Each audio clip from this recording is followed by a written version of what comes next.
So the front pages this morning very much concentrating on the net zero nightmare. Labour's net zero electric car plan is in chaos, says the Daily Mail. Electric car sales targets blamed for the closure of a Vauxhall factory. Basically what's been going on is that the government of this country, not just the Labour government, but Tories as well before them, were actually giving incentives to companies to buy electric cars for their fleets, giving tax breaks to companies so that they wouldn't have to be paying it. Electric car owners, of course, being told they didn't have to pay road tax.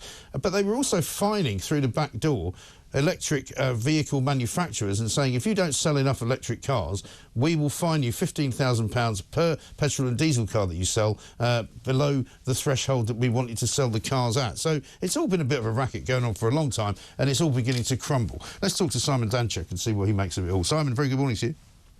Good morning to you as well. It's good to join you. Yeah, absolutely.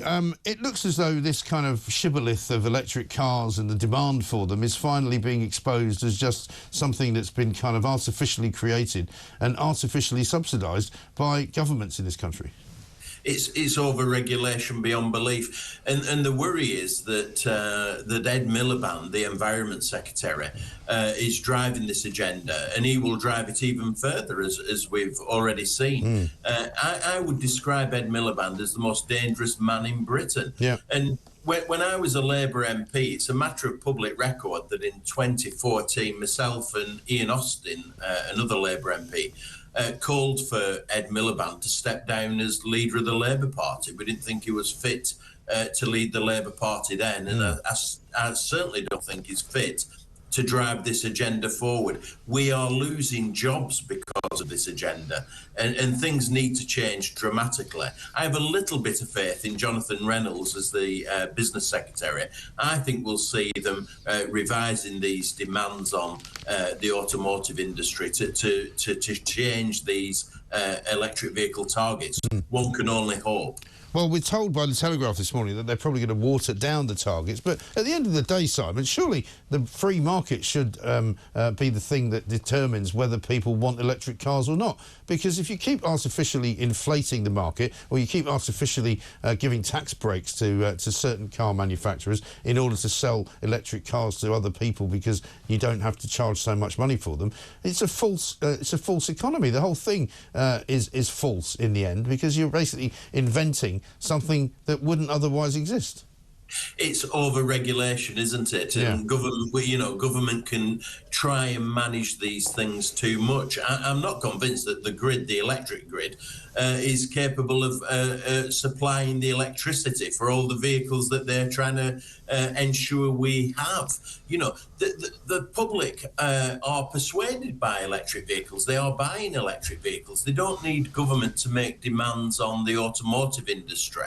The public will drive demand. Yeah, but the public will not buy the cars in as many numbers as the government would like them to, and that's part of the problem, because surely if the government stayed out of it, electric car manufacturers would have to do the thing that everybody has to do, which is to make them cheaper and to make them run better. And then surely the business would improve. Because at the moment, because they're being subsidised and because they're sort of having to just, get the number that the government wants and then go home for the day, they're not really under any pressure to improve their service, if you know what I mean.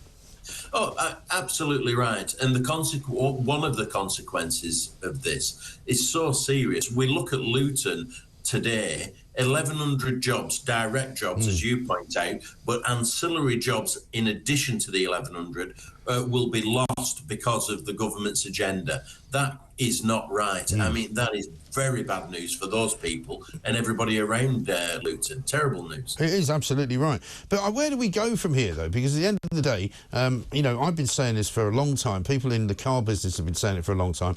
China is going to kill off car manufacturing in Europe. It's just not going to be around anymore.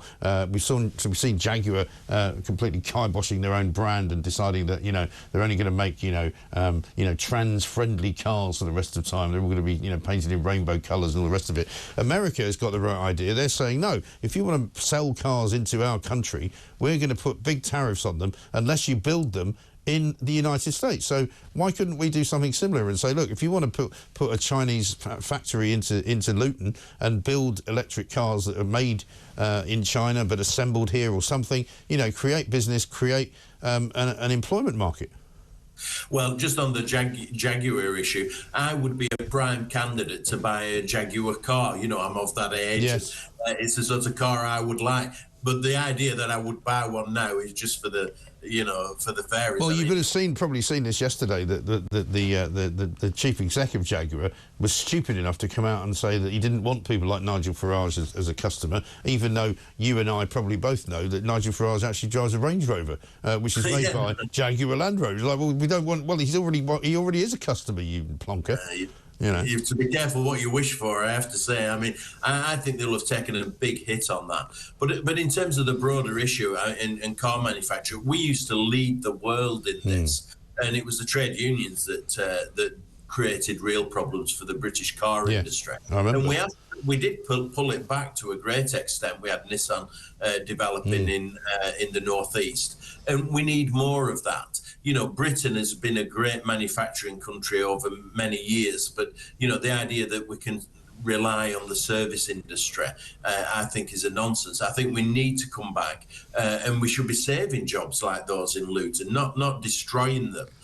So the government really need to rethink what their agenda is. Well, exactly right. And I think this nonsense of net zero, which they're aiming for, this 81% reduction in carbon emissions that was promised at COP29, this $300 billion fund which we're going to be contributing to help countries around the world reduce their carbon emissions. I mean, it's all bonkers, given the growth rates in this country, given the lack of what you might call encouragement to entrepreneurs in this country.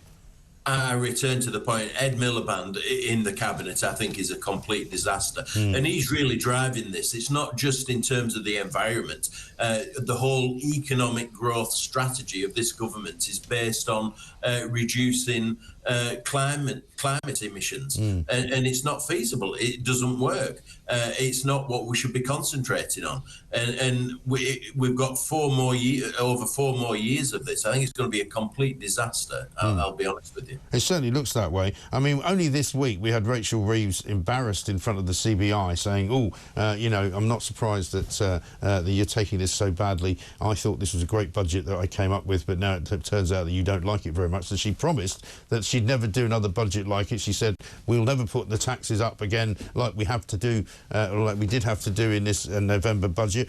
But now today, Jonathan Reynolds, who you mentioned earlier, the business secretary, has basically contradicted her and said, well, actually, we might need to put some more tax increases on companies because we can't rule it out in this term of government.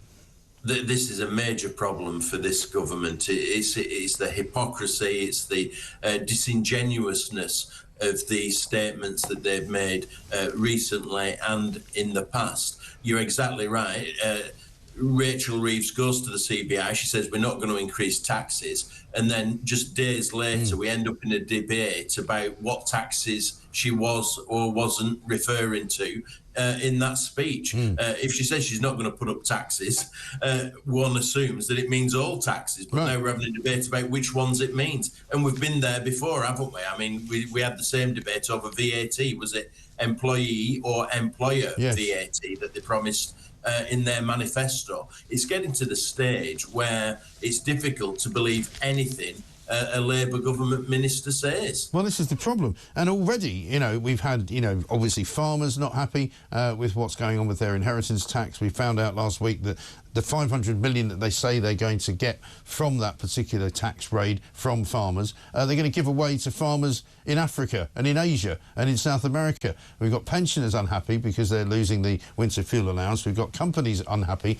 particularly in hospitality, having to put up national insurance fees, which means they can't hire more people. Today we've got John Lewis saying they're worried about the impact of higher employment costs after an increase to the national minimum wage, because if you employ as many people as they do, it's going to cost your company a massive amount of money. Yeah, I've been in politics, and this is the bigger point. I've been in politics 35 years, and I don't think I've seen a government come to power and become so unpopular so quickly.